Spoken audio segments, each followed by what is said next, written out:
You shall not sacrifice to the Lord your God an ox or a sheep in which is a blemish, any defect whatever, for that is an abomination to the Lord your God. If there is found among you, within any of your towns that the Lord your God is giving you, a man or woman who does what is evil in the sight of the Lord your God, in transgressing his covenant, and has gone and served other gods and worshipped them, or the sun or the moon or any of the host of heaven, which I have forbidden, and it is told you and you hear of it, then you shall inquire diligently, and if it is true and certain that such an abomination has been done in Israel, then you shall bring out to your gates that man or woman who has done this evil thing, and you shall stone that man or woman to death with stones. On the evidence of 2 witnesses or of 3 witnesses, the one who is to die shall be put to death.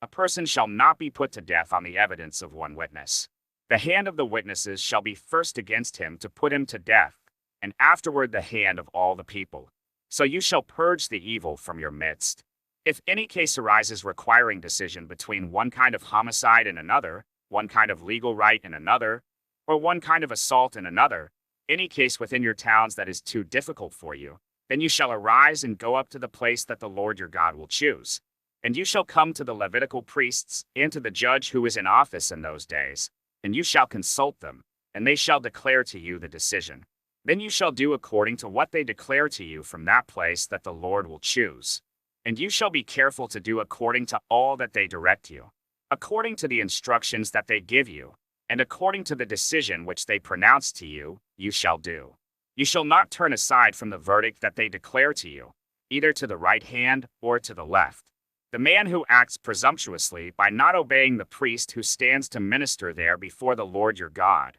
or the judge, that man shall die. So you shall purge the evil from Israel, and all the people shall hear and fear, and not act presumptuously again. When you come to the land that the Lord your God is giving you, and you possess it and dwell in it, and then say, I will set a king over me, like all the nations that are around me, you may indeed set a king over you whom the Lord your God will choose. One from among your brothers you shall set as king over you. You may not put a foreigner over you, who is not your brother. Only he must not acquire many horses for himself, or cause the people to return to Egypt in order to acquire many horses, since the Lord has said to you, you shall never return that way again.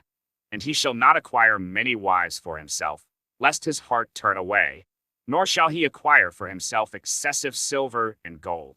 And when he sits on the throne of his kingdom, he shall write for himself in a book a copy of this law, approved by the Levitical priests. And it shall be with him, and he shall read in it all the days of his life, that he may learn to fear the Lord his God by keeping all the words of this law and these statutes, and doing them, that his heart may not be lifted up above his brothers, and that he may not turn aside from the commandment, either to the right hand or to the left, so that he may continue long in his kingdom, he and his children, in Israel.